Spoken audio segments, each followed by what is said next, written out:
Kumusta kayo?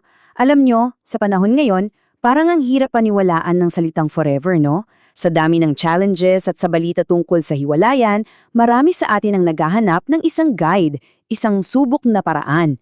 Kaya naman ngayon, aalamin natin ang mga timeless na payo para sa isang matibay na pagsasama na galing mismo sa Biblia.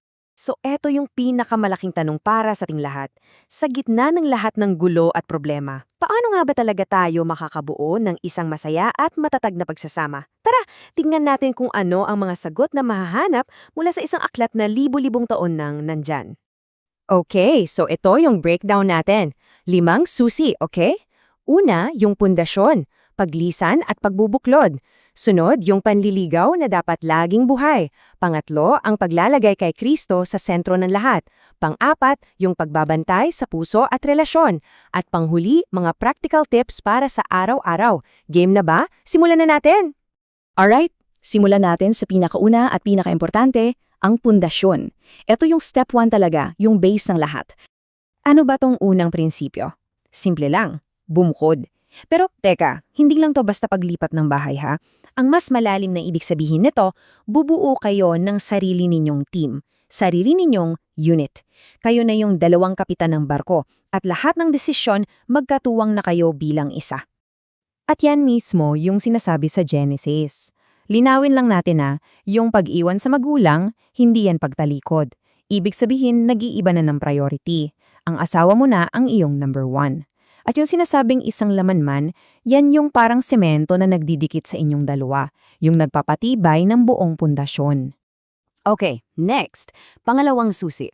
At ito aminin ko, isa to sa pinaka-common na bitag, di ba? Yung moment na tapos na yung kasal, parang biglang nawawala yung effort sa panliligaw. Bakit kaya ganun?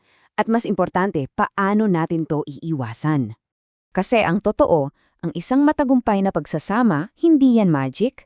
Hindi yan basta nangyayari. Ini-investan yan ng effort. Para yang hardine, kailangan mong diligan, alagaan, pagtrabahuhan araw-araw.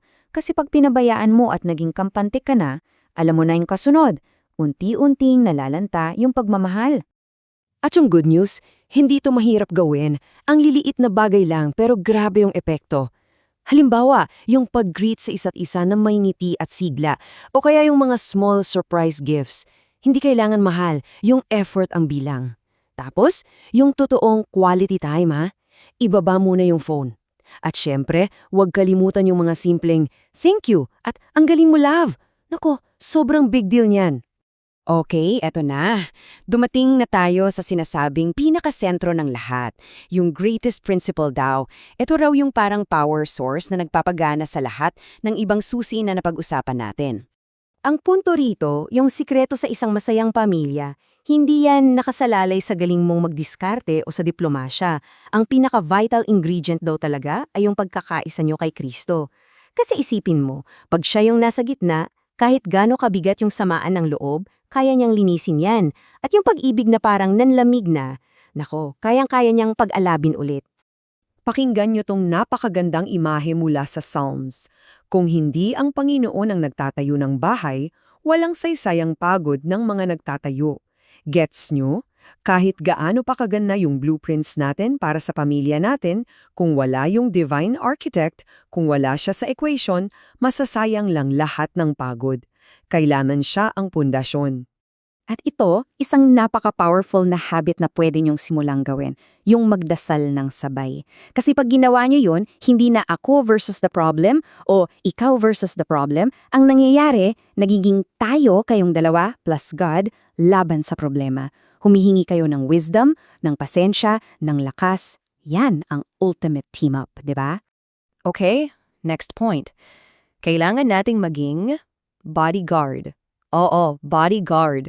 Tungkulin nating protektahan yung sarili nating puso at yung relasyon mismo. So paano? Kasi aminin natin, minsan may mga bumubulong sa isip natin, no? Mga destructive thoughts tulad ng, hay, nagkamali yata ako ng pinakasalan, o hindi niya talaga ako maintindihan. Yan yung mga lason na dahan-dahang pumapatay sa relasyon. Ngayon, ikontrast natin yan sa kung anong sinasabi ng Biblia na dapat nating isipin. Sabi sa Philippians, ito dapat yung standard natin. Isipin kung ano ang totoo, anong marangal, anong tama. Bakit to sobrang importante? Kasi kung ano man yung pinupuno mo sa isip mo, yun at yun din ang lalabas sa salita at gawa mo. So, yung totoong laban para sa isang masayang pagsasama, madalas nagsisimula yan dito, sa isipan natin. At ito, isa pang super practical na payo. Huwag hayaang lumubog ang araw na may galit ka pa rin. Alam niyo kung bakit? Kasi yung galit na tinatago mo, para yung lason na kumakalat. Hindi lang araw mo yung sinisira niya, kundi pati na rin yung pananaw mo sa asawa mo. Kaya, alam mo na, matutong magpakumbaba at sabihin yung magic word, sorry. Alright, para sa huling bahagi natin, pag-usapan natin yung mga pang-araw-araw na gawain. Ito na yung practical how-tos para maisabuhay natin lahat to. Sigurado ako, pamilyar na pamilyar kayo dito sa 1 Corinthians 13, yung love is patient, love is kind. Pero tingnan natin to hindi lang bilang tula, kundi bilang isang checklist, isang self-check. Tanungin mo yung sarili mo, mapagpasensya ba ako? Mabaik ba ako? Hindi ba ako naiinggit? Bawat isa dyan, isang hamon yan at gabay kung paano natin dapat tratuhin yung asawa natin, araw-araw. Eto, medyo masakit to pakinggan, pero sobrang totoo. Itigil na natin yung pamumuna, yung panenermon, yung paghahanap-hanap ng mali.